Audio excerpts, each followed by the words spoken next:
I'm Professor Wolf. Welcome to my channel. Here, I share my experiences in the wilderness. If you'd like to witness my fierce battles in the wild, you can subscribe to my channel and travel through time with me. The young people don't remember that winter, but my bones still ache. That year, General Winter unleashed his armies upon us early. The wind cut not like a knife, but like a treacherous brother. The herd was hungry. The light in their eyes was fading. Before us stood a vast herd of deer, whom we called the king of the forest, but at their head stood a leader we called the walking mountain, whose antlers traced the sky. Hunting alone wouldn't be enough. We had to establish a war council. I bargained with the wind.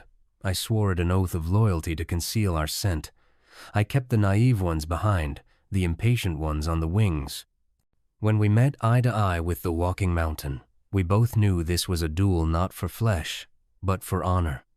That night, the snow warmed with blood, but we nourished not only our bellies, but also our souls. That hunt was not an ambush, but a game of chess. The forest held its breath at that moment, my son. Even the snowflakes hung suspended in the air, as if afraid to fall. This wasn't a chase. It was a silent battle of stones laid out on a white blanket. I was the White Queen. My flock were my pawns and knights. I made the first move with the wind.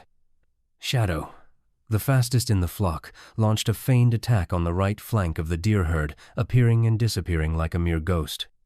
The aim wasn't to shed blood, but to draw Walking Mountain's attention in that direction, creating a crack in its defensive wall. As I expected, the mountain turned its enormous antlers to the right, as if defending a castle.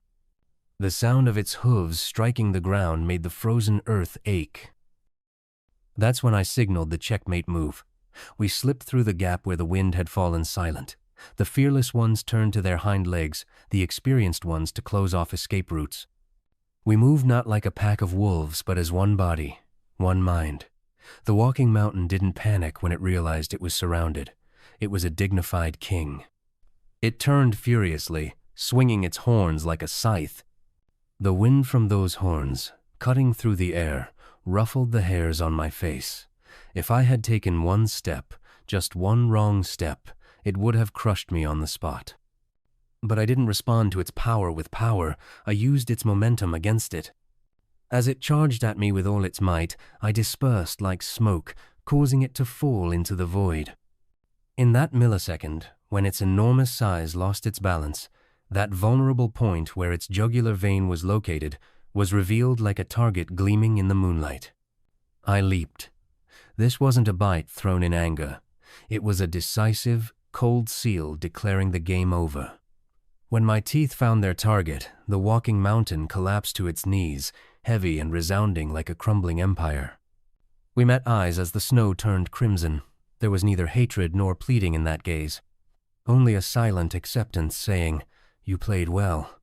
As its life drained from its body, we didn't howl in triumph. We silently gathered around it and watched as life passed from us to it, and from it to us. The young people had their fill that night, but I had taught them a real lesson. Because that night, they understood that. Nature uses brute force only as a hammer, but the one who drives the nail is always a sharp mind.